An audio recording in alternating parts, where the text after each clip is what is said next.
mulai ya. Shalom yang ada di radio, shalom yang ada di Zoom.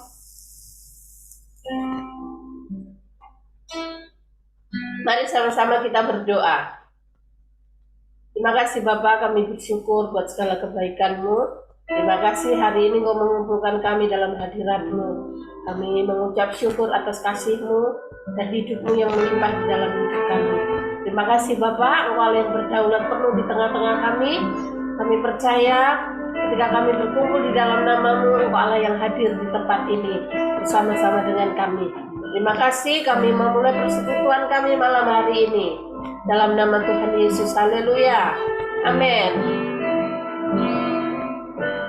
Hari demi hari Ku rasakan kasih-Mu selalu baru di dalam hidupku. Tiada alasan untuk tak memuji-Mu, sebab pekerjaan-Mu nyata dalam hidupku. Hari demi hari, hari demi hari, ku rasakan kasih-Mu selalu baru di dalam hidupku. Tiada alasan untuk tak memuji-Mu, sebab pekerjaan-Mu nyata dalam hidupku. Ku memuji-Mu, Allah yang kudus, ku menyembah-Mu dengan segenap hatiku. Angkat tangan bersyukur buat pekerjaan-Mu. Engkau Allah yang berkuasa, Allah yang berdaulat penuh. Engkau Allah yang memerintah, Engkau Tuhan Allah yang maha kuasa. Mari kita naikkan pujian ini dari awal. Hari demi hari, ku rasakan kasih-Mu selalu baru di dalam hidupku. Tiada alasan untuk tak memuji-Mu, sebab pekerjaan-Mu nyata dalam hidup. Sekali lagi katakan, hari demi hari, hari demi hari, ku rasakan kasih-Mu selalu baru di dalam hidupku. Tiada alasan untuk tak memuji-Mu, sebab pekerjaan-Mu nyata dalam hidupku. Ku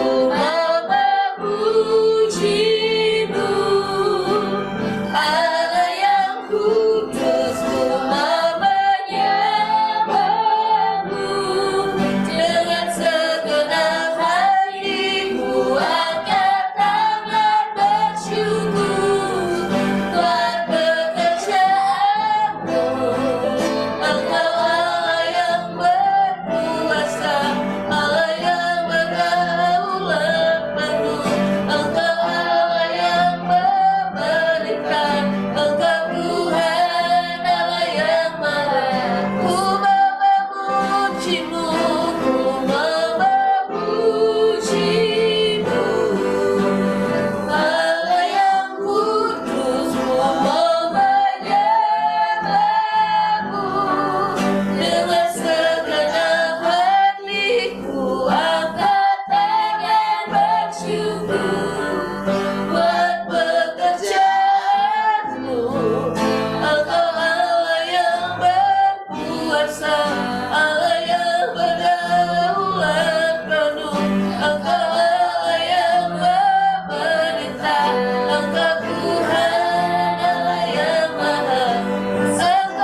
melihat pekerjaan-Mu sangat nyata dalam hidup kami Tuhan.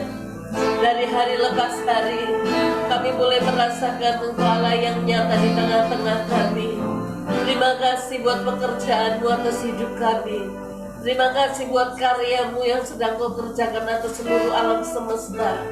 Kami percaya segala sesuatu yang terjadi atas seluruh alam semesta ini, semuanya yang terjadi atas seluruh muka bumi, semuanya di dalam kendali-Mu, semuanya di dalam genggaman tangan-Mu Tuhan. Sebab Engkaulah yang berdaulat penuh atas seluruh bangsa-bangsa. Terima kasih, terima kasih. Alam semesta melukiskan kebesaran-Mu Tuhan.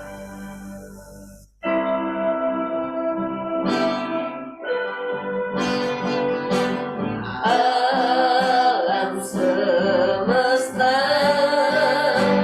melukiskan kebesaran Tuhan. Bumi dan surga menyanyikan kemuliaan nama-Mu.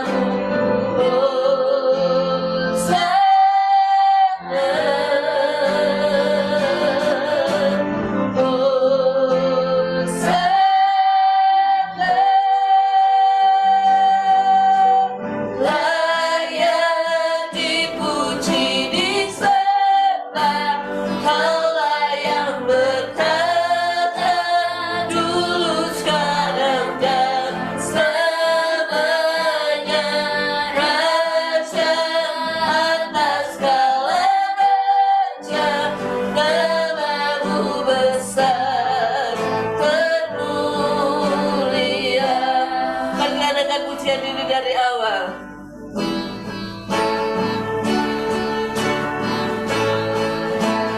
Alam semesta melukiskan kebesaran Tuhan. Bumi dan surga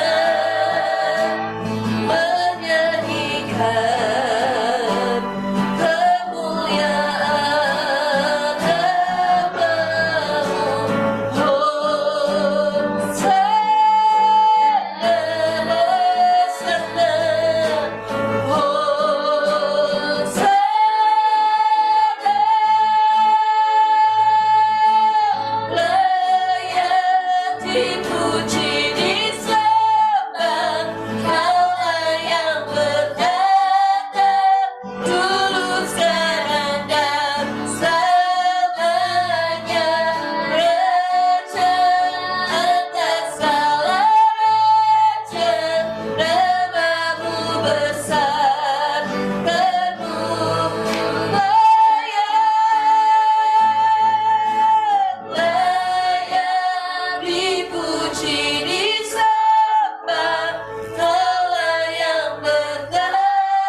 segala bangsa berduyun-duyun datang kepada terang-Mu, dan mereka mengalami Engkau Allah yang nyata, Allah yang sedang datang menjadi manusia, menyatakan firman-Nya untuk menyelamatkan semua ciptaan-Nya.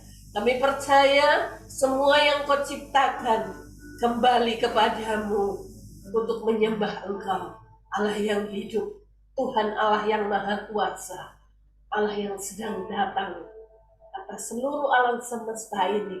Terima kasih Tuhan, terima kasih. Terpujilah nama-Mu, sukacita-Mu berlimpah di dalam kami. Mari semua kita yang bersukacita sama-sama kita katakan Amin. Amin. Haleluya. Syalalala. Syalalala.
Terima kasih Tuhan.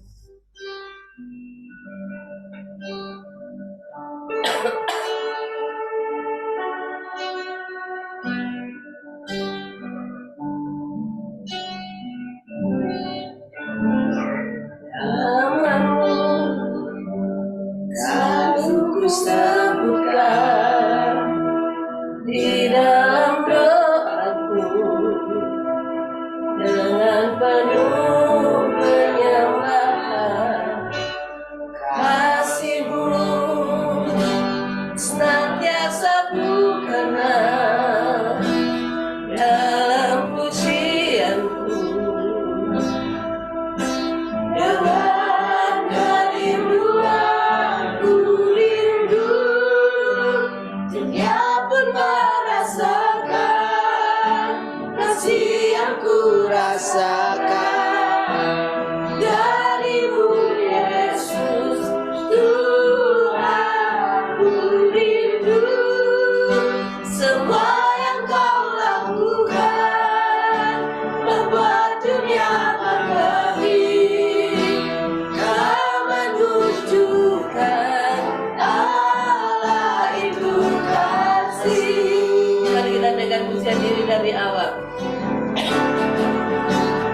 Namamu selalu ku sebutkan di dalam doaku dengan penuh penyembahan.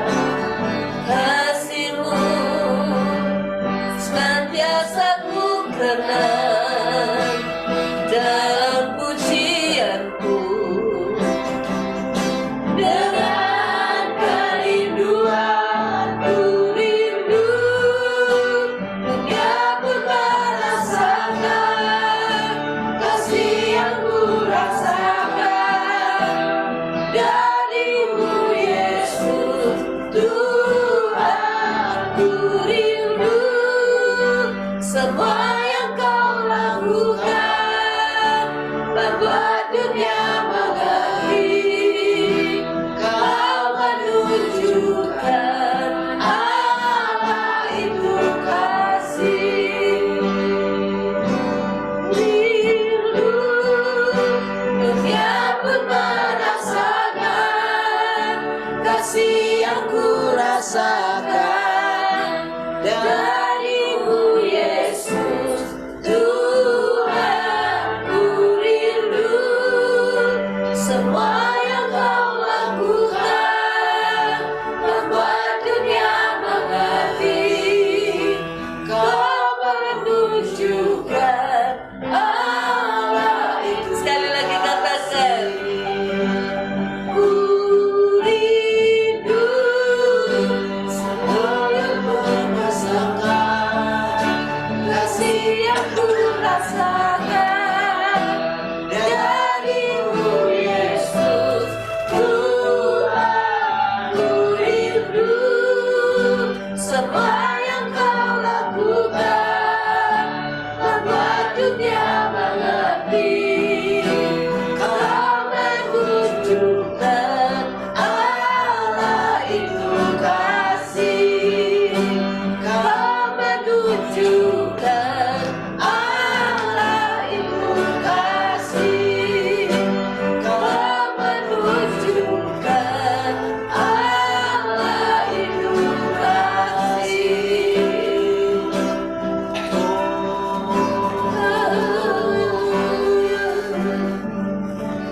Haleluya.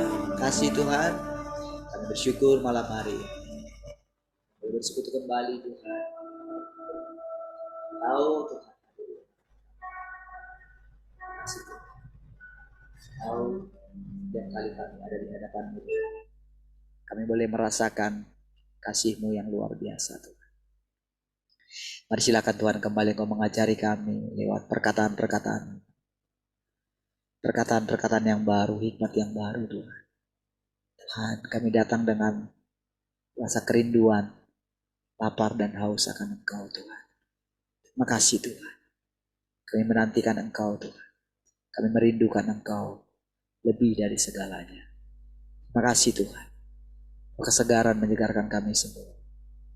memulihkan kami semua. Pujilah Tuhan selama-lamanya.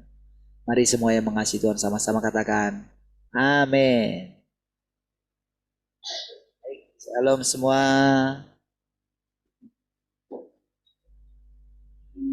Shalom. 1, 2, 3. Oke, baik, puji Tuhan. Shalom Marvel. Apa kabar? Salam Pak Tua. Baik. Shalom Kak Kesia. Shalom semuanya. Shalom Jessica.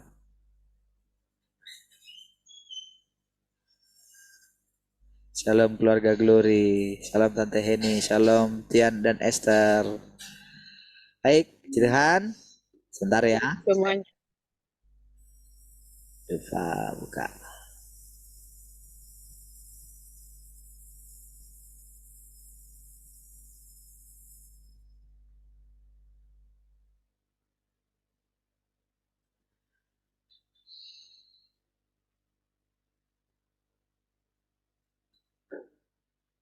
Bentar ya.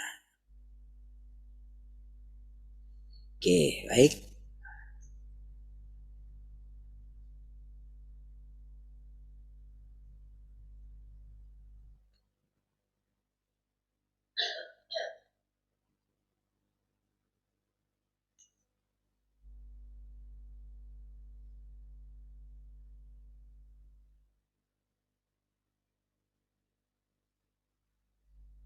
Oke.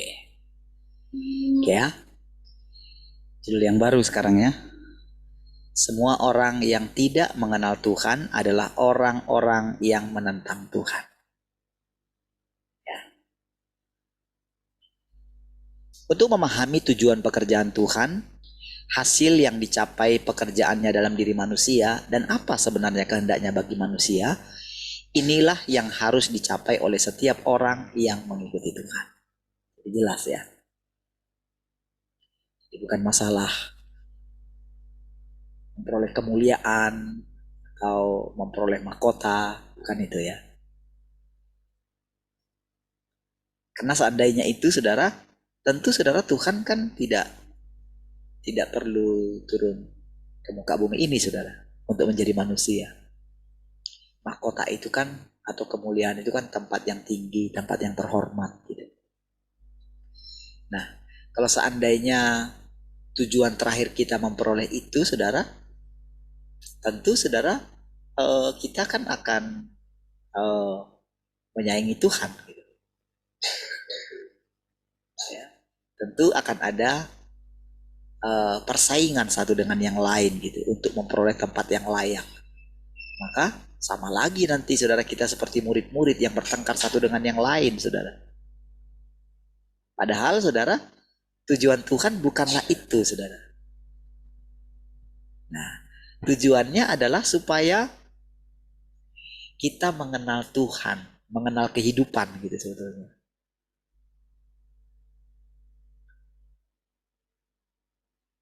Nah jadi saudara ketika Tuhan itu apa ya, sekarang ini kan Tuhan itu mulai menjelaskan gitu tentang, karena kan semua orang kan akan mencapai yang namanya kekekalan gitu ya. Nanti kan baik-baik ya, supaya saudara bersemangat dalam hidup ini gitu, supaya saudara nanti terus hidup. Karena saudara, kalau saudara tidak mengerti tujuan ini, maka saudara akan bosan dengan hidup ini gitu. Saudara akan seperti Salomo gitu. Setelah dia capai semua, ternyata hampa gitu. Pas di ujung hidupnya itu saudara, setelah dia menikmati semua apa yang dikatakan keberhasilan dunia gitu ya, ternyata dia menemukan kehampaan gitu. Dia mencoba menikmati segala kenikmatan yang dikatakan kenikmatan dunia ini gitu. Dicoba dan dikasih kesempatan sama Tuhan gitu. Apa saja dinikmati, makanan apa, mau pergi kemana. Hah? Kenapa? Berisik.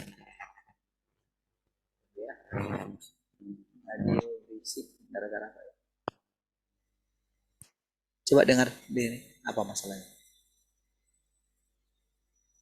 Coba. Bentar ya, kita coba ini ya. Kita coba perbaiki ya. Jadi mungkin dari kemarin berisik terus ya. Ya. Oh, saya dengar, nak.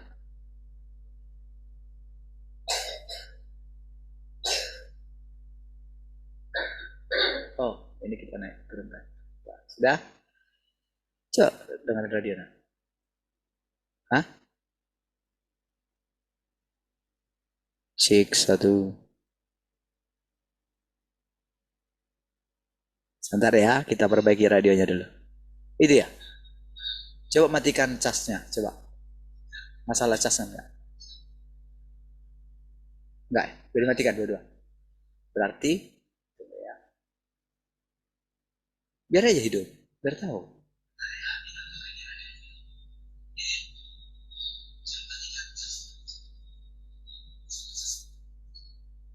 Itu apa itu? Udah. Nggak begitu pusing. Kalau kayak gini nggak begitu. Hah? Sudah ya?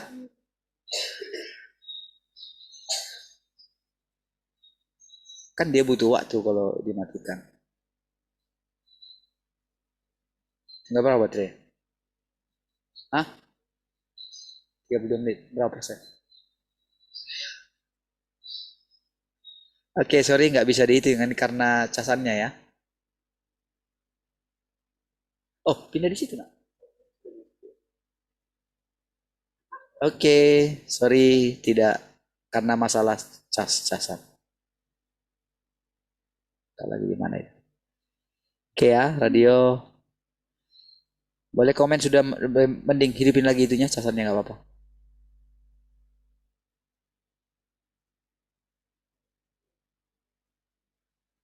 Hah? Iya maksudnya casannya harus dihidupin nanti pula kan.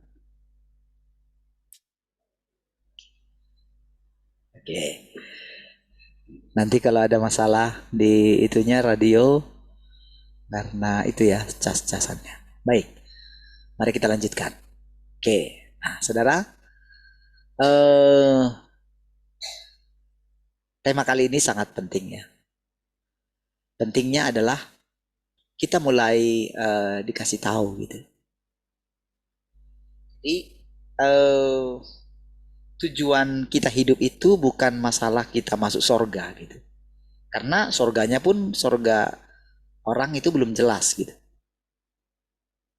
Jadi kalau sorga seseorang itu tidak jelas gitu, maka dia tidak akan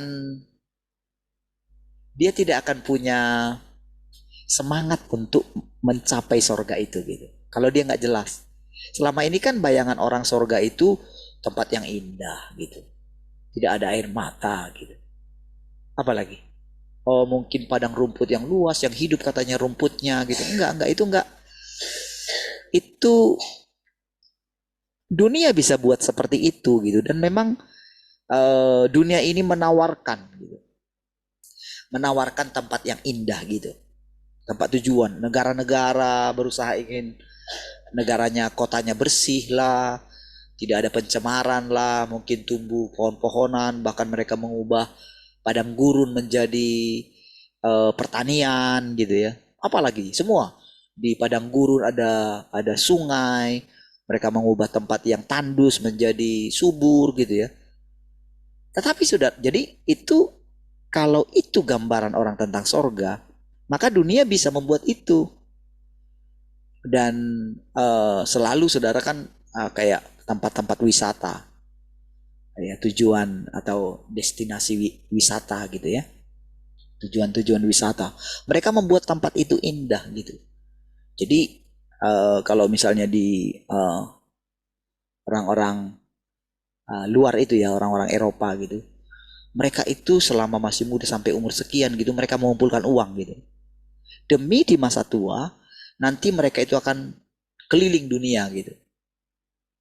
Hanya ada mereka backpacker itu ya, itu mereka itu keliling dunia untuk melihat keindahan dunia gitu, melihat dan Mereka menikmati itu di masa tuanya gitu ya, habiskan gitu. Jadi ada yang sampai mengumpulkan uang sampai 1 tahun misalnya gitu. Nanti dia pergi gitu, berapa lama gitu, baru kerja lagi gitu. Nah, jadi saudara, dunia ini menawarkan tempat-tempat yang indah gitu, kayak surga rasanya gitu. Dan itu di makanan juga begitu gitu ya. Fasilitas-fasilitas hotel bintang 5, bahkan sampai bintang 6 lagi gitu ya. Nah, jadi dibuat apa ya? Pelayanan-pelayanan yang sangat luar biasa gitu. Dari segi apa saja gitu. Tetapi saudara, jadi kalau itu tujuan orang ke sorga, wah, tentu orang-orang kaya sudah duluan masuk sorga gitu. Tapi pada kenyataannya saudara, siapapun dia gitu, apapun yang sudah diraihnya gitu, ya, supaya kita ini mulai ini saudara, mulai kita menyederhanakan tujuan kita gitu. Di masa sekarang ini saudara, di masa umur kita sekian gitu ya. Nah, bagi yang punya keluarga, dia akan membesarkan anaknya gitu ya. Setelah nanti membesarkan anaknya, nanti dia bekerja, sekolah, nanti bekerja. Setelah semua kita hantarkan anak-anak kita ini, pada akhirnya kan akhirnya tinggallah berdua gitu. Mau kita bangun rumah kita berapa kamarnya gitu ya, berapa besar rumah kita gitu ya. Harapan ke depan nanti kalau mereka pulang, oh mereka wah bisa rame gitu kan. Tapi saudara, pada kenyataannya saudara, kita akan menjalani satu kehidupan di mana pada akhirnya nanti kehidupan itu akan berhenti gitu. Masuklah manusia itu kepada pencarian dalam hidupnya gitu. Setelah dinikmatinya semua, silih berganti gitu ya. Makanya katanya kehidupan itu kayak roda pedati katanya. Kadang di atas, kadang di bawah gitu.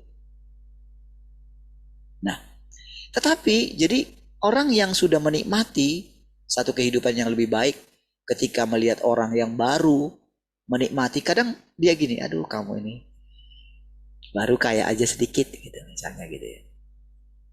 Karena dia sudah pernah menikmatinya dan dia tidak menemukan kebahagiaan di sana. Mau apa saja yang dicoba dinikmatinya dia gitu. Jadi saudara, sorga itu bukan seperti itu saudara. Kehidupan sorga itu jauh dari situ. Jadi sebetulnya sorga yang sering dibicarakan orang gitu ya. Makanya sekarang ini saudara agak jarang saudara dibicarakan tentang sorga dalam pelajaran kita ini saudara. Karena Tuhan mau apa ya, menjelaskan satu tempat yang sudah disiapkan dia. Kan Tuhan itu Alfa dan Omega, dia tahu semua. Tidak ada yang tersembunyi bagi dia. Tidak ada yang rahasia bagi dia gitu. Tentu kebahagiaan Tuhan itu bukanlah bisa menciptakan segala sesuatu, bukan itu kan kebahagiaan dia gitu kan. Kalau kita ini kan, kalau manusia itu kan, kalau dia bisa buat hal-hal supranatural gitu, kayaknya dia hebat gitu kan. Sementara saudara, Tuhan itu justru bagi dia hal-hal seperti itu, makanya diajar murid-muridnya, alah itu kalau kamu punya iman sebesar biji sesawi saja, kamu bisa lakukan apa saja. Gunung itu bisa kamu pindahkan, itu mah gampang gitu. Dan di waktu yang lampau saudara, kita sudah belajar itu saudara. Kita sudah belajar itu, kita sudah sampai kepada pemahaman bahwa tak ada yang bisa menghalangi kita. Oke ya? Jadi ketika Tuhan hentikan kita, Tuhan mau ajari kita sesuatu gitu. Anak-anak juga begitu ya. Kalian punya keinginan apa saja. Makanan apa yang mau kalian makan misalnya gitu. Setelah kalian makan, apa sih enaknya? Sekolah. Ketika kalian pengen dapat nilai bagus atau kalian juara, mungkin kalian sudah mencapainya. Ketika sudah mencapai hal-hal itu, apa bahagianya? Jadi apapun yang kita capai di dunia ini bukanlah kebahagiaan. Oke? Jadi anggap saja biasa gitu. Anggap saja itu sebagai satu normal saja. Jadi kalau kita misalnya mendapatkan keuntungan, privilege gitu di sekolah kita atau di pekerjaan, dapat promosi jabatan atau apa saja gitu, biasa saja. Ya, anggap saja itu biasa gitu. Terima kasih Tuhan. Jadi jangan melekat di situ. Nikmatilah Tuhan. Jadi walaupun keadaanmu tidak baik sekarang, nah gitu. Rasanya itu gimana, sedih aja gitu. Kayaknya mau nangis gitu kan. Apa saja gitu. Oke? Jangan terlalu sedih. Biasa saja. Ketika orang berhasil gitu, rasanya orang itu untung aja gitu ya. Kita rasanya buntung aja gitu. Tenang aja. Ya. Karena ada waktunya. Semua ada waktunya, kata firman Tuhan. Oke? Itu yang membuat kita itu akan mendapatkan satu pelajaran yang indah dalam hidup kita. Jadi kalau saudara itu punya semangat dalam hidup ini, itu yang paling saudara pentingkan hari-hari ini gitu. Kekuatan untuk memperoleh hidup gitu. Jadi saudara butuh ketenangan gitu. Untuk saudara bisa diajar oleh Tuhan. Apa yang paling bahagia. Jadi benar-benar saudara ketika Tuhan menciptakan kehidupan manusia ini saudara. Jadi memang dia rancangkan manusia ini akan menampung Allah gitu. Oke ya. Makanya saudara, Tuhan yang berinkarnasi itu artinya kita ini akan mengalami Tuhan dalam hidup kita. Nah, gitu. Itu artinya ya. Dengan diam-diam dia datang. Makanya ketika dikatakan firman Tuhan, mempelai datang, sambutlah dia. Gitu. Ya. Bagaimana caranya menyambutnya gitu? Saudara mesti punya minyak. Karena saudara akan berjalan bersama dengan dia. Gitu. Saudara, ketika kita berjalan bersama dengan dia, dia akan mengalahkan musuh-musuh kita. Dia akan menghancurkan segala hal yang merusak dunia kita. Gitu. Ya. Nah, jadi jagalah hatimu dengan segala kewaspadaan gitu. Jangan biarkan dirimu itu muram. Ada masalah, biasa aja. Ada utang, slow aja. Gitu. Ya. Jangan mikirin, jangan sampai karena mikirin gimana selesai dari hutang ini. Jangan mikirkan bagaimana selesainya sampai saudara, muka saudara itu nggak bisa bersuka cita. Nampaknya agak ini ya. Masa sih kita nggak mikirin hutang? Iya, cuman kalau saudara pikirkan emang selesai hutangnya. Justru ketika engkau nggak pikirkan hutangnya, berkatnya akan datang kepadamu untuk menyelesaikan semua itu. Itu masalahnya. Itu apa namanya, intinya. Jadi untuk apa saudara bersusah? Jadi sekarang ketika dikatakan Tuhan sudah datang, bersukacitalah. Wah, gitu ya. Bersukacita. Terobos semua hal yang membuat engkau tidak bersukacita. Ya. Kalau engkau marah, jangan sampai terbenam marahnya. Jangan sampai terbenam matahari. Jengkel sama anak-anak, jengkel sama orang lain gitu ya. Sudah saja. Oke, ini semua latihan.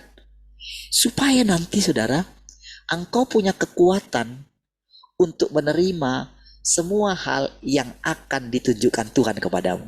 Ingat saudara, ini masanya Tuhan itu berinkarnasi. Tuhan sudah datang. Dan dia sangat dekat.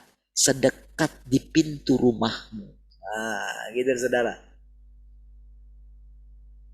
Engkau gak perlu ke padang gurun mencari Tuhan. Engkau gak perlu kemana. Dia ada di depan pintu rumahmu. Nah, gitu. Ya. Dia ada tepat di pintu gerbang mulutmu ini. Oke? Jadi, ketika engkau membaca firman, mendengarkan firman, lalu engkau gemakan lewat mulutmu ini. Jadi Tuhan itu sedekat yang engkau keluarkan dari mulutmu. Ketika saya berbicara kepada saudara, entah beberapa kata, beberapa kalimat, Tuhan itu akan menyatakan dirinya melalui mulut saya ini, saudara. Jadi saudara mesti menanti-nantikan. Kalau saudara punya hati yang murni, maka tanpa sadar engkau sedang menerima perkataan-perkataan yang langsung keluar dari mulut Tuhan. Tuhan yang di sorga. Nah, gitu.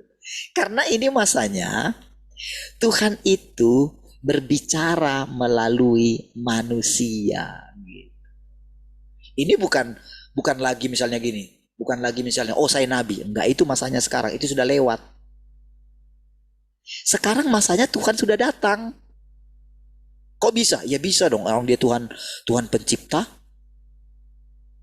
Dia Tuhan yang maha kuasa. Dia bisa lakukan apa saja kan? Bukankah segala sesuatu tinggal dalam dia? Sesederhana itulah saudara berpikir. Ya. Jangan bilang mustahil dong. Jangan bilang siapalah aku ini sampai Tuhanku datang ke rumahku. Jangan bilang begitu. Makanya dikatakan semua orang yang tidak mengenal Tuhan adalah orang-orang yang menantang Tuhan. Kalau saudara seperti itu kerendahan hati palsu. Jangan pelihara itu.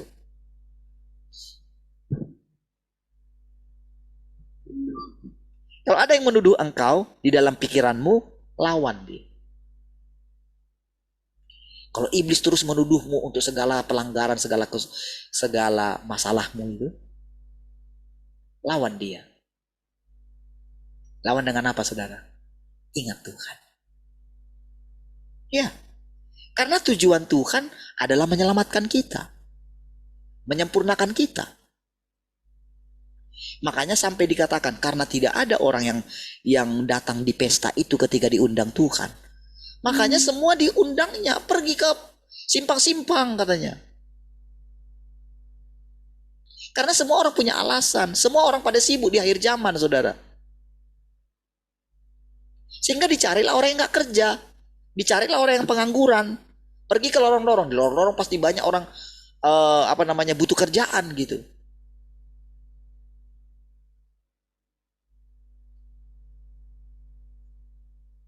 Kan seumpama seorang yang mencari pekerja kan katanya kan.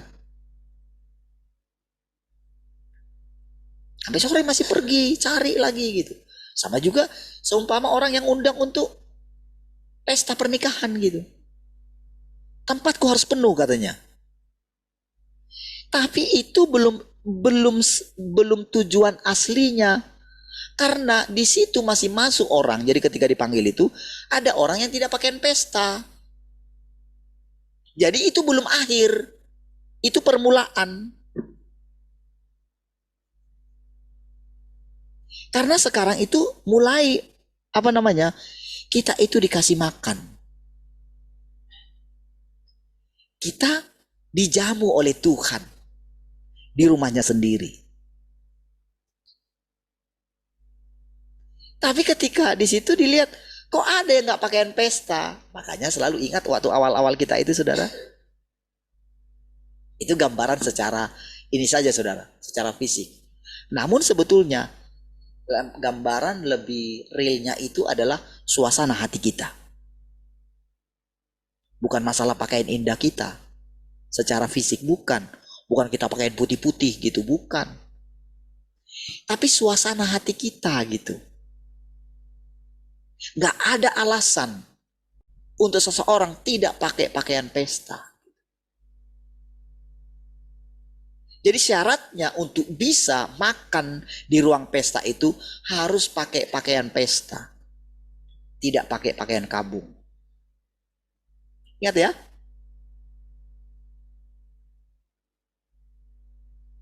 Artinya, ketika engkau datang kepada Tuhan, tidak boleh bawa masalah. Untuk masalah kita selesai, bukan kita kasih tahu masalah kita sama Tuhan. Tuhan sudah tahu kok. Makanya dilatih kita yang sederhana itu, saudara.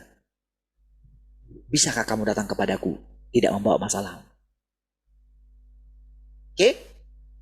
Tetapkan dalam hatimu. Justru itu lebih mudah engkau melewati masalahmu. Sampai engkau mati rasa terhadap masalah. Ya? Hanya itu kekuatanmu.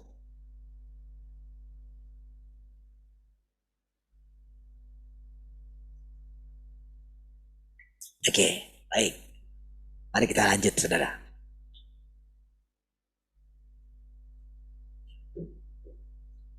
Saat ini, pengetahuan akan pekerjaan Tuhan justru adalah hal yang kurang dimiliki semua manusia. Perbuatan yang Tuhan telah kerjakan atas manusia, keseluruhan pekerjaan Tuhan, dan apa sebenarnya kehendak Tuhan bagi manusia dari penciptaan dunia hingga zaman sekarang, itu yang tidak pernah diketahui oleh manusia. Iya, mau siapapun dia. Mau dia hamba Tuhan yang besar sekalipun, saudara. Kalau dia tidak tahu tujuan sejati daripada tujuan pekerjaan, apa sih tujuannya dia hidup itu? Apa sih tujuannya dia diciptakan? Kalau dia nggak tahu, kalau dia sekedar hanya begini, wah pergi ke sana kemari berkhotbah gitu, entah apalah yang dikotbahin, saudara. Dikotbahin bahasa asli lah segala macam gitu.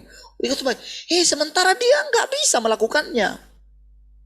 Dia mungkin bisa meramu semua kata-kata itu indah, tapi dia nggak bisa melakukannya. Dia mengajar orang mengampuni, dia nggak bisa mengampuni.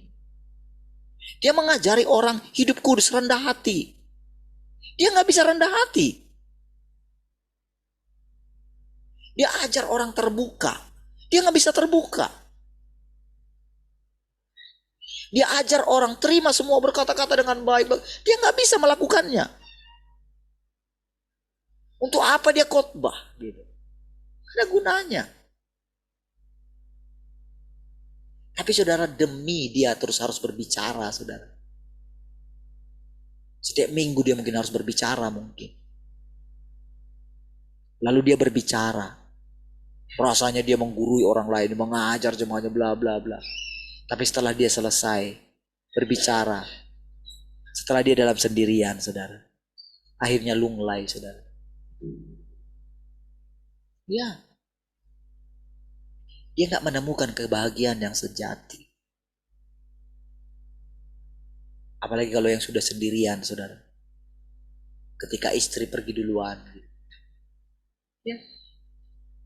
Apalagi, saudara. Kayak guru kita. Mau nikah lagi. Malu gitu kan.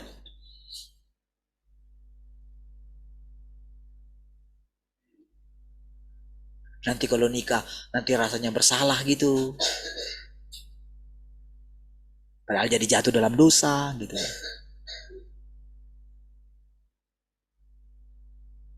Nah, saudara, lihat saudara, ketika sekarang Tuhan ajarkan kita kembali, saudara mesti benar-benar memberikan perhatian untuk ini. Sehingga saudara menjadi orang paling berbahagia. Harus begitu. Oh, bukan karena saudara memiliki apa, harta dunia ini, enggak. Engkau sudah melampaui itu semua.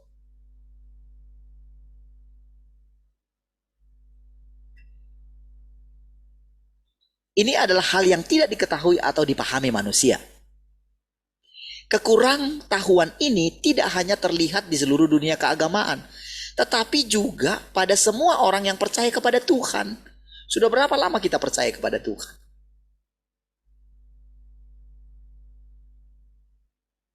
Ada yang sudah puluhan tahun gitu. bisa mengkhotbahkan semua yang dikhotbahkan oleh Tuhan Yesus, tapi tidak mengenal Tuhan Yesus itu. Selalu mengatakan, ku mau jadi seperti Engkau Tuhan.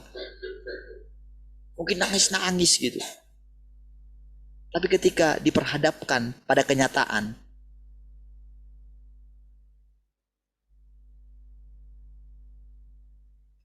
diperhadapkan dengan negara, pemerintah yang mulai misalnya menyatakan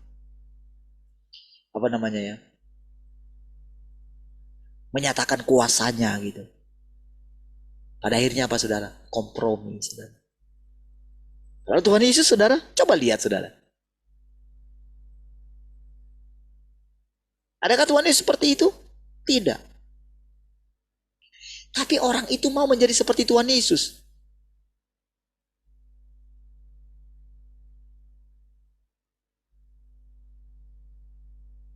Dia mengkhotbahkan sesuatu yang bukan untuk dirinya.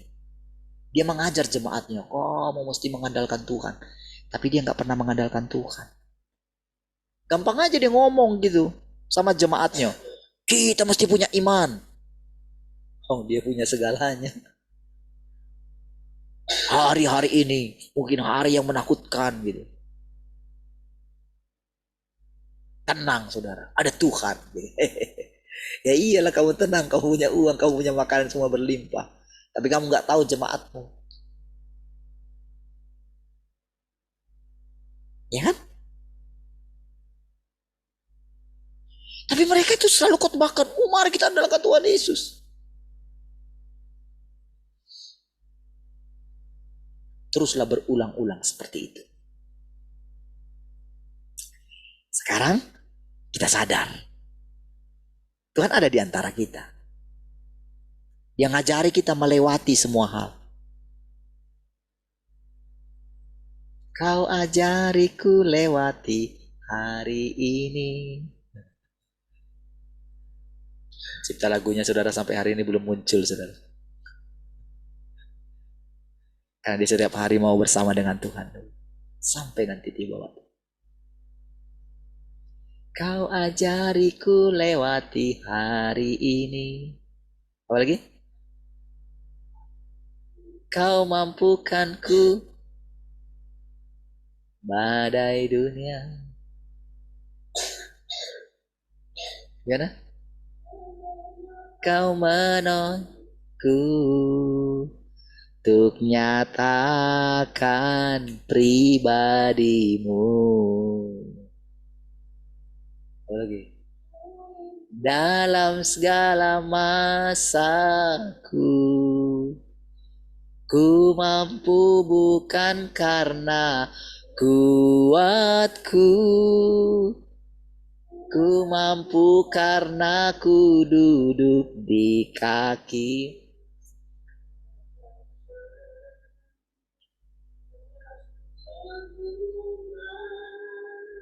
Kalau melakukan lagu itu saja saudara, cukup melakukan yang dinyanyikan itu aja saudara, maka akan melihat pembelaan Tuhan, pemeliharaan Tuhan. Cukup saja. Kan dia bilang, ku mampu karena ku duduk di kakimu. Kan sudah keluar tuh dari mulutnya. Lakukan saja itu. Duduklah di kaki Tuhan. Buktikan. Iya. Kadang saudara, kalau saya kadang ngomong seperti ini saudara, karena mungkin orang marah sama saya. Ya namanya kita sudah dipilih Tuhan. Orang yang dipilih itu saudara, itu rasanya itu. Kalau saudara mungkin seperti Daud dulu ya.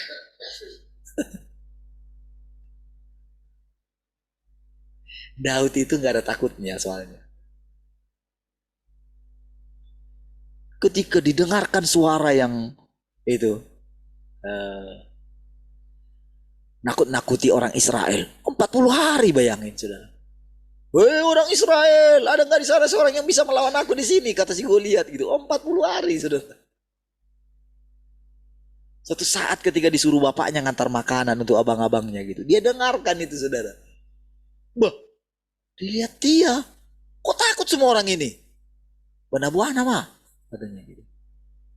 Macam mana ini? Sementara saudara, dia itu dipilih Tuhan, dipersiapkan di padang gurun saudara. Ada binatang yang mau makan dombanya dia. Sudah domba yang dikasih bapakku cuma 3. Mau kau ambil juga, mau kau makan juga, mati kau katanya. Nggak ada sama dia, nggak ada yang takutin dia saudara. Mau singa kah, mau ular kah, nggak ada yang takutin dia gitu.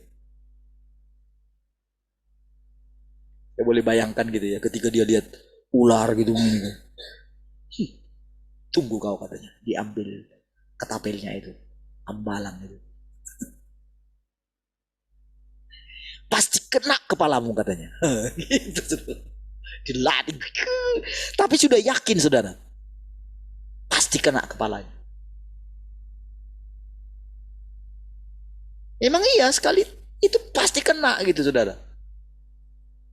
Jadi ketika dia dengar itu saudara, dia punya pengalaman itu bersama dengan Tuhan. Dan dia dipilih oleh Tuhan.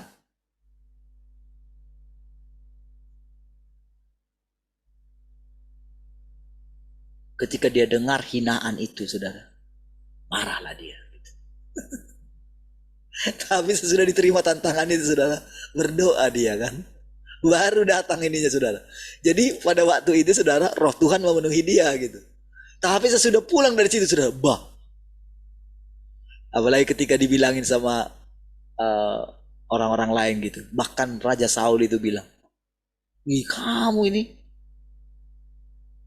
Bapak ini pahlawan dulu katanya. Tapi kau lihat itu badannya besar kali. Aku nggak pernah lihat musuh sebesar itu. Tapi kalau musuh sebesar itu takut juga. Walaupun aku hebat dulu, takut juga aku katanya." Datang abang-abangnya lagi katanya. Kau ini memanglah. Ngapain kau datang sini sih? Udah aku tahu kau itu sok jago kau katanya. Itu yang membuat dia datang sama Tuhan. Coba lihat masalah-masalah yang dihadapi dia. Yang paling ngeri itu kan ketika mereka pergi keluar. Seluruh keluarga, anak istri ditawan sama musuh. Itu rakyat sudah mau lemparin dia saudara. Karena apa? Karena dia yang mimpin.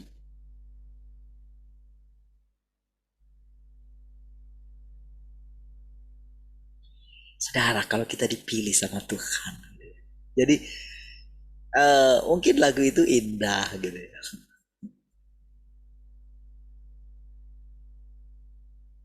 Tapi saudara, kita akan dikejar oleh lagu itu. Karena itu firman. Kamu bilang, kamu mampu karena kamu duduk di kakiku. Duduklah. Buktikan hasil daripada dudukmu di kaki Tuhan. Gitu saudara. Iya.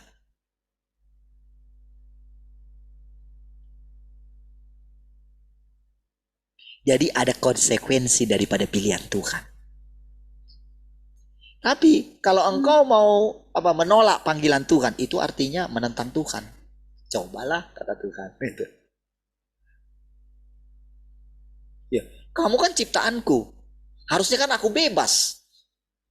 Siapa yang kupilih? Harusnya orang itu kan kalau yang tidak kupilih nggak ada urusan. Tapi sekali sudah aku pilih, tahu nggak aku pilih kamu sejak kapan? Katanya Tuhan. Sejak dari kandungan ibumu aku sudah pilih kamu, katanya.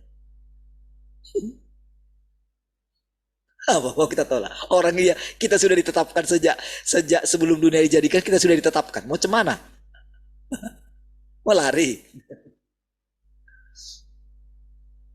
Loh, Tuhan itu kan maha kuasa. Tuhan sedang memperkenalkan dirinya sekarang maha kuasa.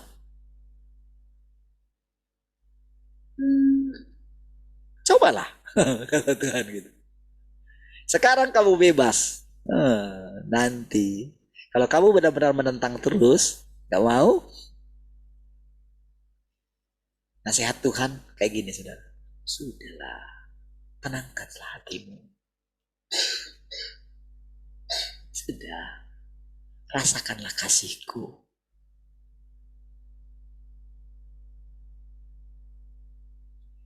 Jadi saudara, kalau lihat cara Tuhan ini sekarang gitu ya, caranya dia ini juga kadang apa ya, saya bisa rasakan saudara, kadang-kadang kalau saya bicara itu kadang-kadang mungkin bagi orang gitu rasanya apa ya, Bapak ini asal ngomong aja.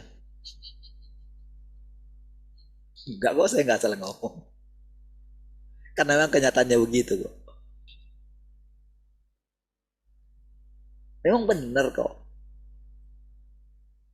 Jadi ada satu yang saya pelajari selama ini, ada satu rasa kemerdekaan saudara.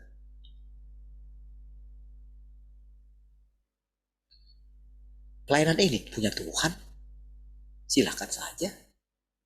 Sudah gitu sekarang udah. Oh, bukan berarti jadi apa ya, tidak berdoa gitu. Justru semakin berdoa saudara. Iya. Karena apa saudara? Karena keadaan itu selalu berubah-ubah saudara. Kita nggak bisa prediksi keadaan.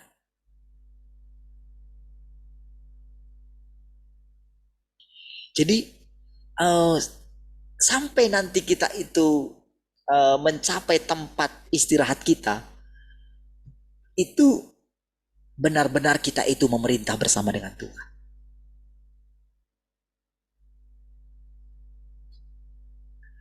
Benar-benar saudara, dari mulut kita akan keluar firman Tuhan.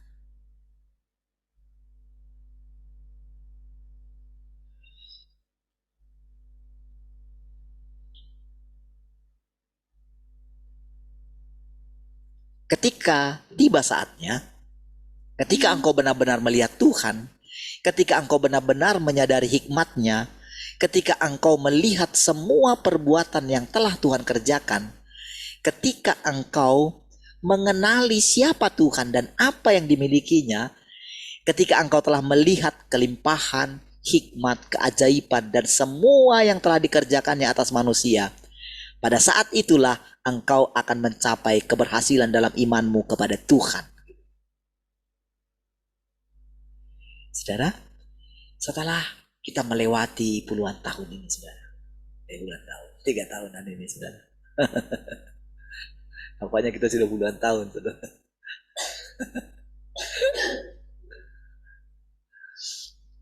Saya sudah puluhan tahun ya. 20-an tahun gitu. Kan itu perjalanan semua. Kan Tuhan bilang kan, Dia memilih kita sejak dalam kandungan ibu kita gitu. Bahkan dikatakan sebelum dunia diciptakan katanya. Dia sudah pilih kita katanya gitu. Oke, memang itu berbicara mengenai Mesias segala macam. Tapi sekarang Tuhan itu sedang datang di antara kita. Iya kan? Semakin bebas kan Tuhan bicara sama kita sekarang. Kita semakin menghormati Dia. Ya kan? Karena Dia nyata.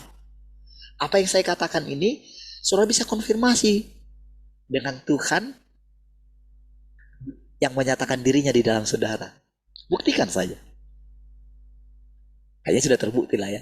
Ketika engkau mengandalkan Tuhan, lihatlah bagaimana pemeliharaan Tuhan. Bagaimana engkau semakin kuat, bagaimana keluargamu dipelihara sama Tuhan, lihatlah. Amin. Dan engkau tidak perlu takut lagi. Gitu. Engkau akan semangat melihat anak-anakmu menjadi orang-orang yang dipakai oleh Tuhan, orang-orang yang dipelihara Tuhan. Gitu. Engkau pasti melihat itu dalam diri anak-anakmu. Ya. Jadi semua yang kita dengarkan, nanti ketika engkau bicara kepada siapapun, engkau akan lihat sendiri bahwa Tuhan itu nyata melalui mulutmu. Ya. Ketika engkau beriman gitu, ketika engkau mulai gitu melangkah dengan iman, langkah aja dengan iman. Kita sudah dipelihara oleh Tuhan kok selama ini. Tetaplah mengandalkan Tuhan. Ya, tetaplah pandang Tuhan. Tetaplah pegang imanmu. Ya, lihat ini saudara, merasakan kelimpahan ketika tiba saatnya ketika engkau benar-benar melihat Tuhan. Jadi melihat Tuhan itu sekali lagi bukan kita melihat penglihatan ya. Tuhan datang seperti wajah di kalender gitu, bukan ya. Tapi melihat melalui perbuatannya. Melalui damai sejahteramu, melalui sukacitamu, melalui ketenangan hatimu. Bahwa dulu engkau takut, gitu kan? Sekarang tidak lagi. Oh dulu engkau gelisah, sekarang tidak lagi, gitu. Mungkin sempat khawatir sedikit gitu, tapi engkau ingat Tuhan. Ngapain aku khawatir? Firman itu kayak apa yang saya katakan sama saudara pasti terngiang-ngiang. Jangan ketika saya bilang, bisa kamu datang kepadaku dengan tidak bawa masalah. Pasti saudara akan ingat itu kan? Iyalah. Ketika engkau datang sama Tuhan rasanya engkau dipit masalah gitu. Engkau ingat apa yang saya katakan. Ya kan? Kayak itu kayak ngomong keras dia. Bisa kau datang kepadaku tanpa bawa masalah. Wah, nanti kita bertawa gitu kan. Kita kuatkan hati kita. Nah, lihat. Itu artinya melihat Tuhan ya. Ketika engkau melihat semua perbuatan yang telah Tuhan kerjakan, ketika engkau mengenali siapa Tuhan dan apa yang dimilikinya. Ketika engkau telah melihat kelimpahan, hikmat, keajaiban, dan semua yang telah dikerjakannya atas manusia. Pada saat itulah engkau akan mencapai keberhasilan dalam imanmu kepada Tuhan. Itulah keberhasilan iman ya.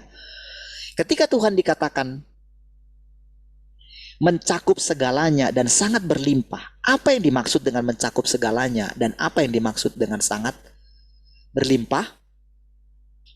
Jika engkau tidak memahami hal ini, engkau tidak bisa dianggap percaya kepada Tuhan. Maksudnya pemahaman itu bukan karena kita memahami arti, tetapi memahami lewat pengalaman hidup. Harus melalui pengalaman hidup. Jadi mesti kita terapkan gitu. Mengapa aku katakan bahwa orang-orang di dunia keagamaan bukanlah orang yang percaya kepada Tuhan, tetapi adalah para pelaku kejahatan. Antara di dunia keagamaan apapun gitu ya. Itu para pelaku kejahatan. Yang sama dengan pengikut iblis. Ketika aku katakan mereka adalah para pelaku kejahatan, itu karena mereka tidak memahami kehendak Tuhan dan tidak mampu melihat hikmatnya Tuhan. Hikmatnya. Tuhan tidak pernah menyingkapkan pekerjaannya kepada mereka. Mereka buta. Mereka tidak dapat melihat perbuatan Tuhan. Mereka telah ditinggalkan oleh Tuhan dan mereka sama sekali tidak memiliki pemeliharaan dan perlindungan Tuhan. Apalagi pekerjaan Roh Kudus. Jadi lihat itu saudara. Ketika mendengarkan perkataan ini saudara, maka setiap kita bisa akan menjadi seperti itu. Siapapun kita.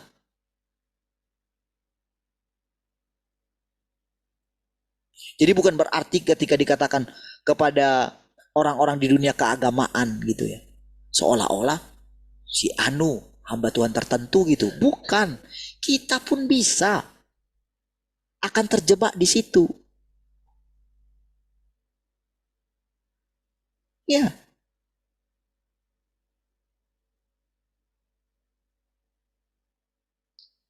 Kita mencoba membujuk Tuhan dengan pelayanan kita. Enggak, ini masanya. Memang kita mesti melakukan pekerjaan pelayanan kita. Ya. Melayani kita ini. Tapi saudara, yang terpenting adalah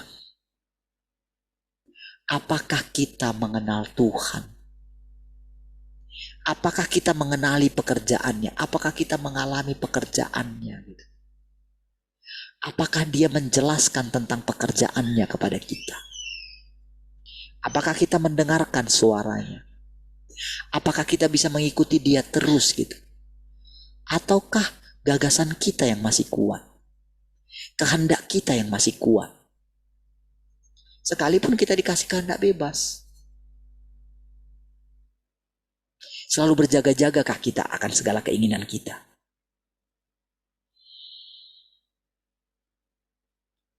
Ya, lihat. Makanya dikatakan tadi mereka, kenapa aku katakan mereka para pelaku kejahatan? Ketika aku katakan mereka adalah pelaku kejahatan, itu karena mereka tidak memahami kehendak Tuhan. Jadi jangan tersinggung kalau kita dikatakan pelaku kejahatan. Jangan selalu katakan aku baik kok. Jangan begitu.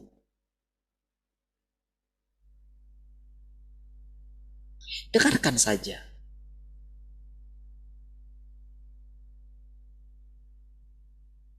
Tuhan itu tidak menuduh. Tapi kalau benar keadaannya begitu, kenapa kita tidak akui? Karena setelah kita akui nanti, baru kita tahu nanti, baru ditunjukkan sama dia. Jadi kalau kita itu tidak benar-benar datang kepada Tuhan, tidak pernah lagi berdoa sungguh-sungguh kepada Tuhan gitu ya. Kita biasa aja kita jalan hidup kita. Itu sedang kita terjebak, saudara. Kalau kita sudah tidak lapar dan haus akan Tuhan, percayalah saudara. Kita sedang ada dalam genggaman iblis. Jangan tersinggung mendengarkan perkataan itu, saudara. Lebih baik mendengarkan kebenaran, karena kebenaranlah yang akan memerdekakanmu. Jangan tersinggung dengan kebenaran.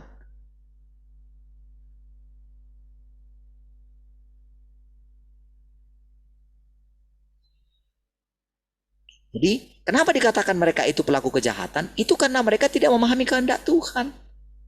Dan tidak mampu melihat hikmatnya. Tuhan tidak pernah menyingkapkan pekerjaannya kepada mereka. Jadi kalau Tuhan sekarang itu nyata dalam kita, mulai menunjukkan pekerjaannya gitu. Mulai menunjukkan tempat tujuan yang akan kita capai. Mengucap syukurlah.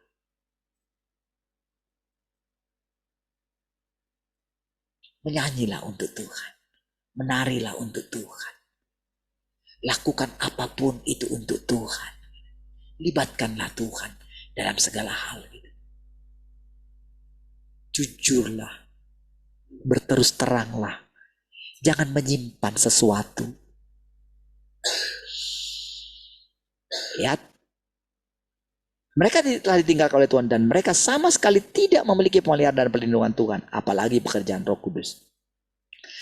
Mereka yang tidak memiliki pekerjaan Tuhan adalah para pelaku kejahatan dan penentang Tuhan.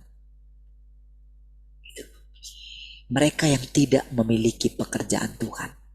Artinya saudara, pekerjaan Tuhan itu kan menyempurnakan kita gitu. Pekerjaan Tuhan itu ditunjukkan melalui kita. Ketika kita mendengarkan semua hal yang tadi, yang dari awal itu saudara. Apa itu melihat Tuhan dan sebagainya. Ketika kita mulai menyadari, kita tidak memberontak lagi kan. Kan kalau kita tidak tahu apa yang menjadi kehendak Tuhan gitu.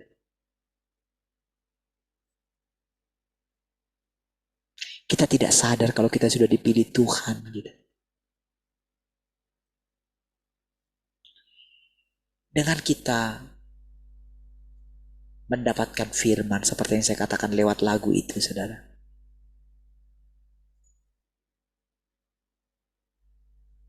Dengan mendadak Tuhan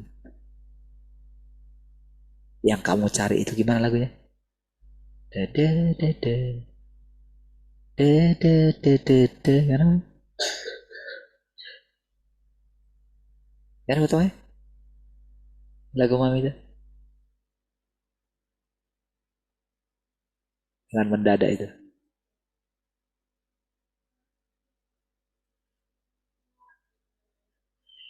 Tak pernah ku bayangkan.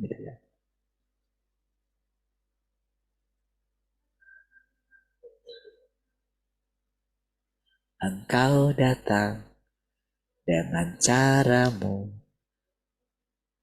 Ya. Tuhan datang saudara. Tuhan sudah pilih kita. Dia terus terangkan kepada kita saudara. Saudara, gak ada gunanya saudara kita menyangkal Tuhan. Lebih baik kita mengikuti Dia. Ya. Itulah konsekuensi dipilih oleh Tuhan. Itulah konsekuensi kalau kita itu mencari Tuhan. Benar nggak kamu mencari Tuhan?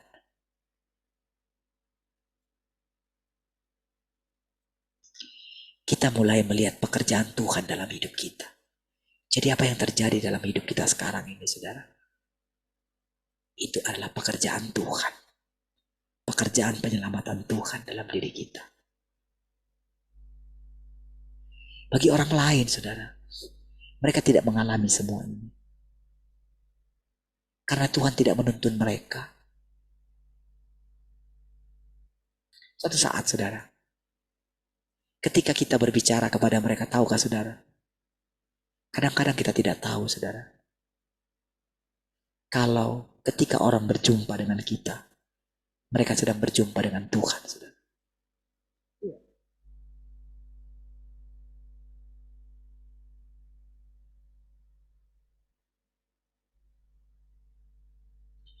Jadi kalau orang itu, saudara, ketika Tuhan suruh kita kepada orang lain, mengingatkan mereka, lalu mereka itu benar-benar menolak kita, akan tiba saatnya orang yang menolak saudara adalah orang yang menolak Tuhan. Itulah artinya kedatangan Tuhan. Salah satu artinya kedatangan Tuhan. Kadang-kadang kita nggak sadar, saudara.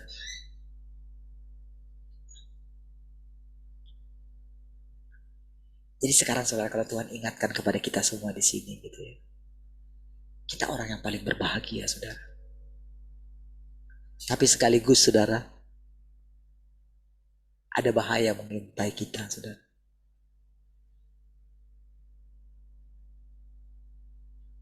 Ya. Segeralah berdamai dengan Tuhan. Gitu.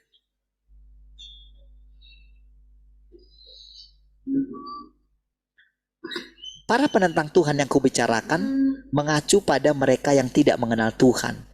Mereka yang mengakui Tuhan dengan bibir mereka, padahal sebenarnya tidak mengenalnya. Mereka yang mengikut Tuhan, tetapi tidak menaatinya. Dan mereka yang bersenang-senang dalam kasih karunia Tuhan, tetapi tidak mampu menjadi kesaksian baginya. Tanpa pemahaman akan tujuan pekerjaan Tuhan atau pemahaman akan pekerjaan yang Tuhan lakukan dalam diri manusia, dia tidak bisa selaras dengan kehendak Tuhan. Juga tidak bisa menjadi kesaksian bagi Tuhan. Perhatikan tadi, saudara, yang saya katakan sebelum ini, saudara. Kita orang yang dipilih Tuhan, anugerah, kasih karunia, haleluya, puji Tuhan. Kita menerima peliharaan Tuhan, itu semua kasih karunia. Kita menerima iman yang luar biasa. Itu anugerah. Ya. Kalau saya ceritakan sama saudara semua tentang kasih karunia yang Tuhan limpahkan gitu, betapa luar biasanya gitu. Tetapi saudara, Tuhan itu mulai melatih kepekaan kita. Mulai. Dia latih terus gitu. Bagaimana Tuhan bergerak di dalam kita. Bagaimana Tuhan yang berinkarnasi itu. Berinkarnasi di dalam kita. Menyatakan dirinya. Ya, dari tingkatan umat Tuhan. Dari tingkatan pelaku pelayanan. Lalu jadi umat Tuhan. Lalu menjadi anaknya. Lalu menjadi anak sulung gitu. Itu tingkatan-tingkatan. Lalu kita menyadari pikiran Kristus itu bagaimana sih? Apa pikiran dia? Tidak perlu mempertahankan status. Ya, banyak orang itu mempertahankan status. Masa katanya aku anak Allah, kayak hidupku kayak gini. Nah, itu nggak ngerti pikiran Kristus. Kalau kita selalu mempertanyakan, kalau kita selalu menentang gitu ya. Dulu kan saya nentang terus gitu. Manalah buktinya kau pelihara aku, tapi kayak gini. Nah, itu yang harus kita ini kan ya. Kita mulai bertobat di situ. Dan memang Tuhan tunjukkan kok, dia pelihara kita. Tapi akan ada satu masa, kalau misalnya aku tidak menolong kamu hari ini, apa katamu? Ya Tuhan, aku tak bisa. Tes gitu kan. Sudah, terserah Tuhan. Ujian-ujian itu datang. Gitu. Itu namanya mentaati. Ya. Jadi dikatakan, katanya mereka mengikuti Tuhan tapi tidak menaatinya. Dan mereka yang bersenang-senang dalam kasih karunia Tuhan tetapi tidak mampu menjadi kesaksian baginya. Tanpa pemahaman akan tujuan pekerjaan Tuhan atau pemahaman akan pekerjaan yang Tuhan lakukan dalam diri manusia, dia tidak bisa selaras dengan kehendak Tuhan. Juga tidak bisa menjadi kesaksian bagi Tuhan. Juga tidak bisa menjadi alasan mengapa manusia menentang Tuhan di satu sisi, dan dari wataknya alasan mengapa manusia menentang Tuhan di satu sisi dari wataknya yang rusak, dan di sisi lain dari ketidaktahuan akan Tuhan dan kurangnya pemahaman akan prinsip-prinsip yang Tuhan pakai dalam pekerjaannya dan kehendaknya bagi manusia. Makanya saudara, kita itu seperti belajar gitu. Gak boleh kita mengatakan, aku dulu paling gak suka belajar. Gak bisa lagi kayak gitu. Karena semuanya dikasih anugerah kepada kita. Bukan masalah kita itu jadi pintar menghafal gitu, bukan ini masalahnya. Tapi kita berikan perhatian nggak? Ada perubahan nggak? Minggu ini, bulan ini, 3 bulan ini, rasanya waktu ini cepat sekali berlalu, saudara. Kedua aspek ini, jika digabungkan, membentuk sejarah penentangan manusia terhadap Tuhan. Kalau sudah dikatakan sejarah, itu menjadi satu kisah yang panjang, saudara.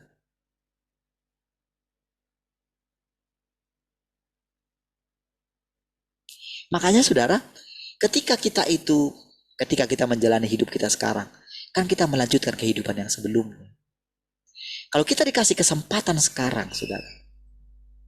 Sekarang dikatakan kita itu ada pada masa kedatangan Tuhan yang kedua kali. Berbeda dengan para rasul, saudara. Kita boleh melanjutkan hidup mereka sekarang, saudara. Kita boleh melupakan diri kita.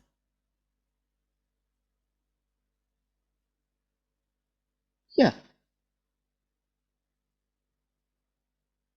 Semakin tinggi firman yang kita dengar gitu. Di dalamnya itu, saudara, ada kemampuan. Makanya saudara, ketika Tuhan katakan, ketika dia ciptakan, tahu nggak? Ketika dihembuskan nafas kehidupan, itu segala sesuatu yang di pikiran Allah ketika dikatakan menjadi serupa dan segambar dengan Allah gitu ya. Itu luar biasa sekali, saudara, sebetulnya manusia diciptakan. Dan tahukah saudara, setiap kali kita mendengarkan firman Tuhan, di dalam firman Tuhan itu ada kemampuan Allah. Ada anugerah Allah gitu.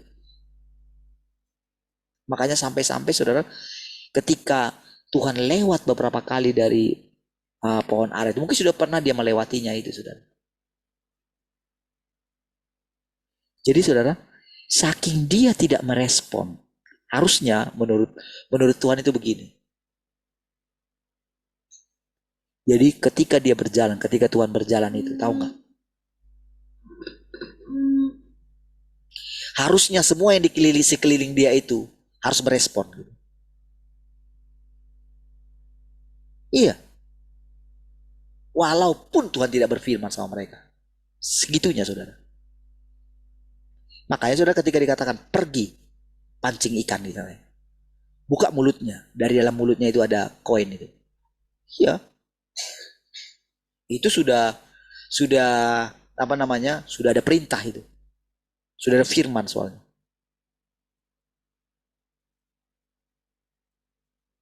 Makanya ketika dia bilang gitu sama siapa? Ketika dia butuh keledai itu. Di sana ada kalau ada yang tertambat.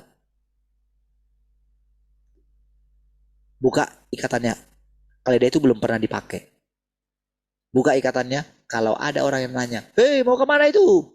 Kamu curi ya? Oh dia nggak berani bilang seperti itu. Mau kemana pak? Kenapa pak? Oh iya mau dipakai sama guru saya gitu. Ya udah.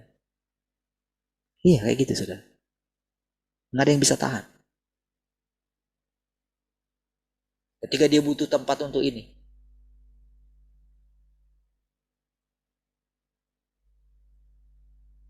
Untuk tempat perjamuan malam gitu.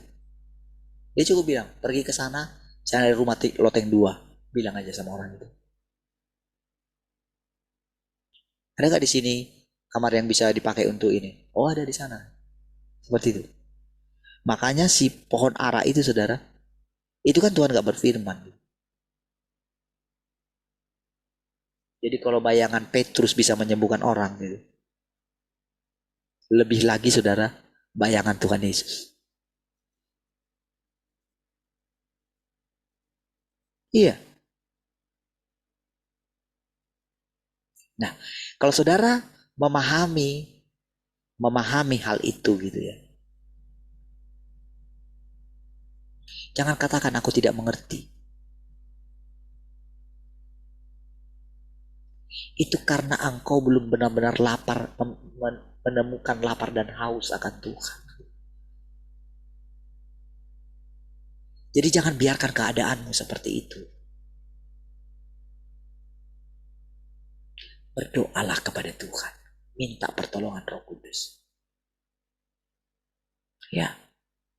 Dan engkau akan menikmati segala kelimpahannya.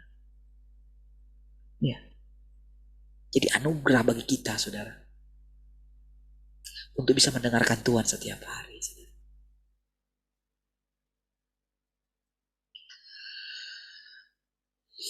Lihat. Para petobat baru menentang Tuhan karena penentangan seperti itu ada di dalam natur mereka. Sedangkan penentangan terhadap Tuhan dari mereka yang sudah bertahun-tahun dalam iman adalah akibat dari ketidaktahuan mereka akan Tuhan. Jadi bagi kita yang sudah mulai diajar, pasti ada konsekuensinya. Walaupun Tuhan itu sangat baik. Ingat tadi saudara, seperti perumpamaan yang saya katakan tadi saudara.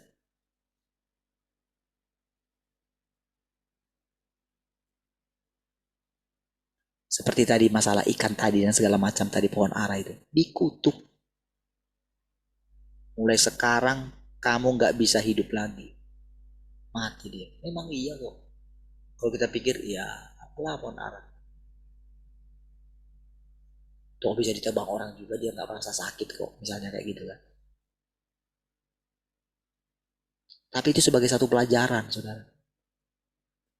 Dalam Tuhan saudara. Mereka itu harus melayani Tuhan. Karena untuk itulah mereka diciptakan. Kira-kira kayak gini saudara. Pohon ara itu ada di sana. Menjadi saksi. Jadi kira-kira gini. Jadi seperti dipaksa pohon ara itu berpikir. Iya.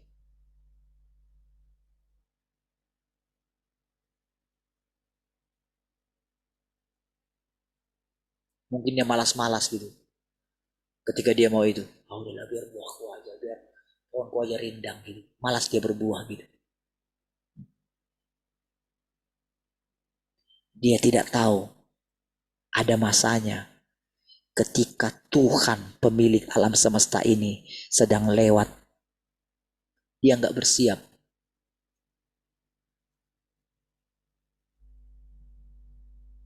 Tiba-tiba dia butuh makan. Tapi gak ada buah satupun gitu. Mulai sekarang kamu tidak berbuah lagi. Mati langsung.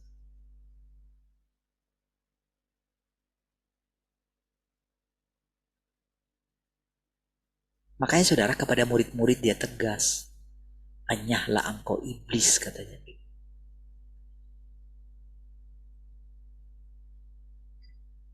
Nah saudara, atur tuh Tuhan itu baik. Yes. Luar biasa. Kasihnya luar biasa.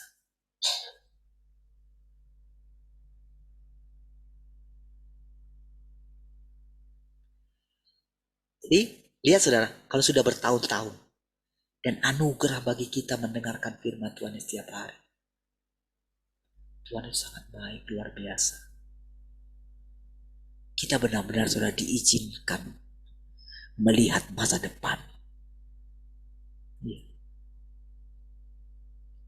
Saudara, firman ini sungguh sangat luar biasa, saudara. Bukan hanya sekedar angan-angan, bukan. Nyata kok kita rasakan tiap hari dia. Ya. Saudara nggak bisa pungkiri itu. Mungkin saudara lain paling bahagia, orang tua yang paling berbahagia saudara. Iya. Karena dia janjikan kebahagiaan anak-anakmu, masa depan anak-anakmu. Iya, semuanya. Bahkan keluargamu siapapun, dia janjikan, saudara. Mereka bersuka cita melihat hari kita. Itu janji yang sangat luar biasa, saudara. Makanya saya katakan waktu yang lalu, bagi saya, bapak saya gak pernah mati. Karena apa? Karena janji Tuhan luar biasa.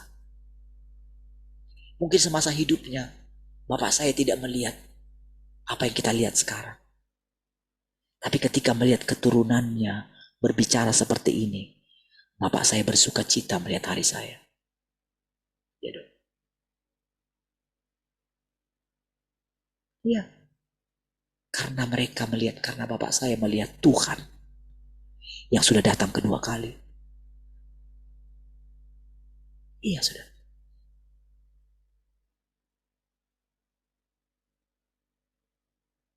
Apalagi kita ketika kita melihat keturunan kita nanti. Mereka dijagai Tuhan. Mereka dipelihara Tuhan. Kita gak perlu takut sedikit pun. Nanti mereka kuliah, nanti mereka bekerja atau apapun. Mereka menikah dengan siapa? Tuhan pelihara. Itu janji Tuhan gitu. Dan selanjutnya dia akan bawa kita menjadi kesaksian kemanapun kita pergi. Kita bawa Tuhan, saudara. Dia ajari kita bagaimana bersekutu dengan Tuhan. Dia ajari kita mendengarkan suaranya setiap hari.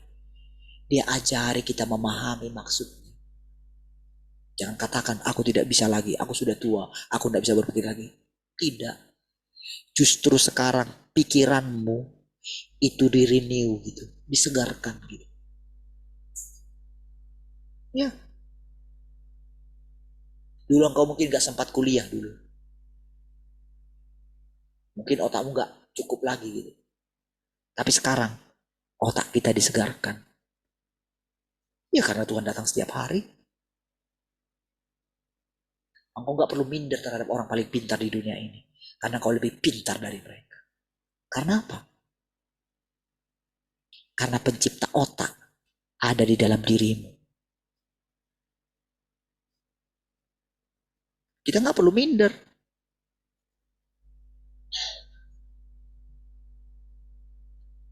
Dan kita gak perlu sombong ketika kita pintar.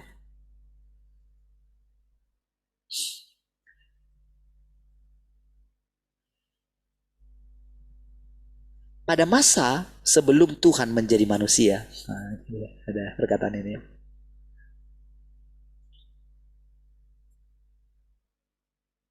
Pada masa sebelum Tuhan menjadi manusia, ukuran apakah manusia menentang Tuhan didasarkan pada apakah dia menaati ketetapan-ketetapan yang ditetapkan Tuhan di sorga.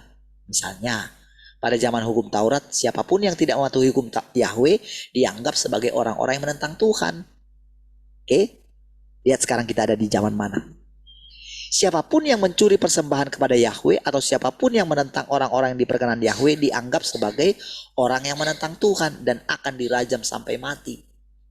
Siapapun yang tidak menghormati ayah dan ibunya dan siapapun yang memukuli atau mengutuk orang lain dianggap sebagai orang yang tidak mematuhi hukum Taurat. Dan semua orang yang tidak mematuhi hukum Yahweh dianggap sebagai orang yang menentangnya. Itu di jalan Yahweh. Makanya orang-orang Yahudi itu membawa hukum itu kepada Yesus. Ternyata Yesus itu sudah membawa hukum yang baru. Karena dia Tuhan yang menjadi manusia. Gak bisa dong berlaku sama dia itu. Karena dia sudah datang dengan pekerjaan yang baru. Makanya dia tidak bisa disebut melanggar.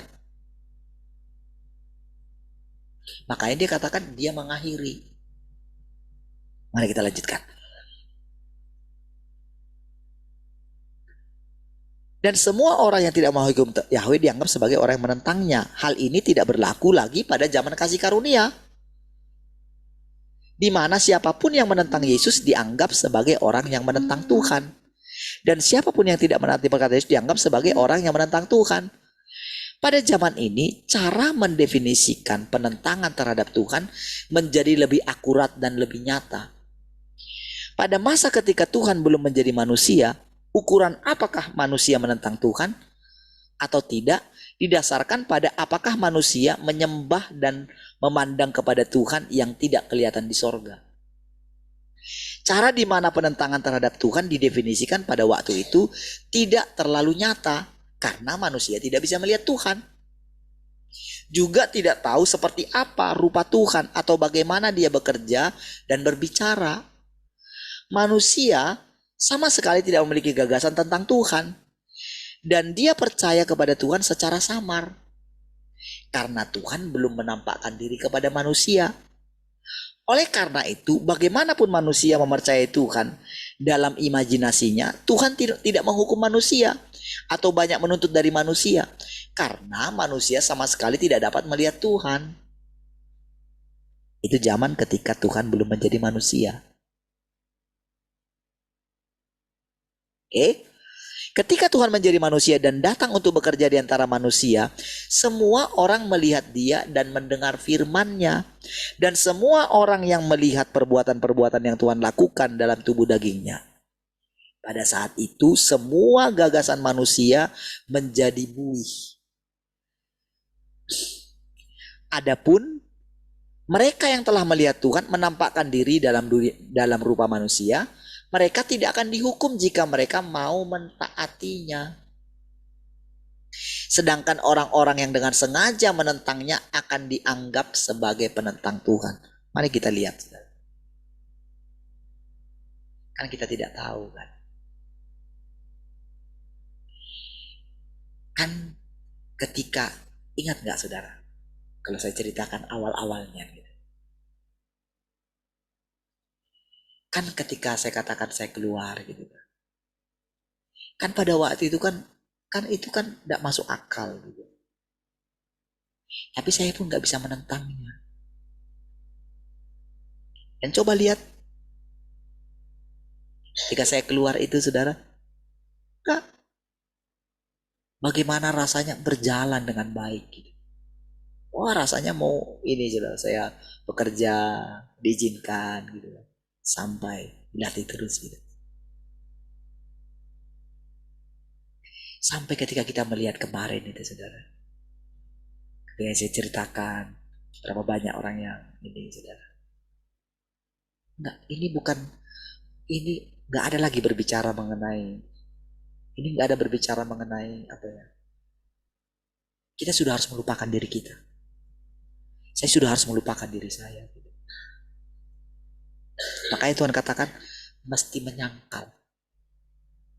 Saudara ingat gak ketika Petrus itu saudara, kan pada waktu itu kan umat Tuhan itu gak sadar loh kalau Roh Kudus sedang ada di antara mereka. Gak sadar pada waktu itu awalnya itu.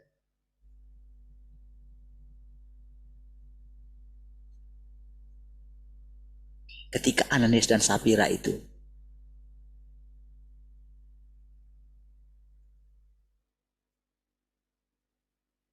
Dan pada waktu itu pun saudara Petrus itu pun gak tahu harus sampai seperti itu loh saudara. Pada waktu itu orang takut loh saudara. Tapi kan hanya itu kejadiannya. Setelah itu kan gak ada lagi. Kan sekarang saudara ketika kita melihat ini saudara. Bagaimana Tuhan lakukan saudara. Ketika kita melihat perlahan-lahan gitu ya. Ketika Tuhan datang dengan mendadak, kan betul kan? Ada yang bisa kita ini sebenarnya. Makanya gak ada yang bisa kita sembunyikan. Ayo apa adanya. Anugerah saudara bagi kita bisa melihat Tuhan hari-hari ini. Ya.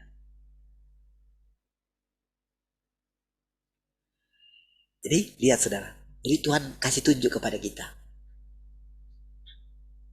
Ini kan betul ya. Ketika saudara ikuti pelan-pelan gitu ya. Dan saya sangat yakin saudara. Tuhan mengenal siapa kita semua.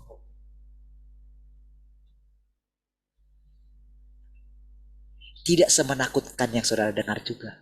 Enggak juga. Tapi saudara. Kalau saudara semakin benar-benar mengasihi Tuhan. Tuhan akan memberikan penerangan kepada saudara. Secara pribadi. Percayalah saudara. Tuhan itu sangat baik. Dia tidak memandang muka. Ketika saya mengatakan ini bukan berarti saya lebih baik dari saudara. Semua perkataan ini untuk kita semua. Termasuk saya. Iya.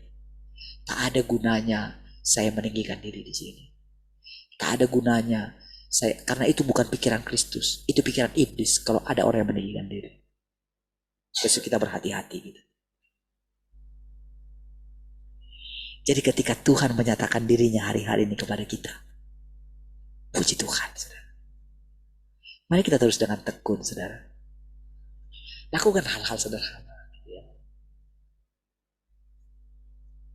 Ketika Tuhan katakan, makan firman Tuhan. Ada hal-hal yang sederhana yang akan diajarkan kita. Lakukan saja. Anggap Tuhan benar-benar engkau lihat setiap hari.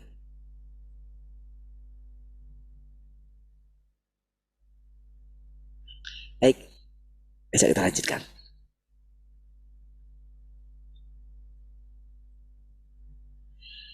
Oke, puji Tuhan. Mari kita berdoa. Terima kasih Tuhan, kami bersyukur malam hari ini buat setiap perkataan-perkataan-Mu. Terus Engkau membawa kami semakin mengerti Engkau, semakin mengenal Engkau. Terpujilah Engkau Tuhan, sebentar kami beristirahat dalam hadirat-Mu. Biar kami boleh beristirahat dengan penuh damai sejahtera sehingga kami besok bangun dengan tubuh yang segar. Pujilah Tuhan, haleluya. Sama-sama katakan, amin. Jadi Tuhan, Tuhan berkati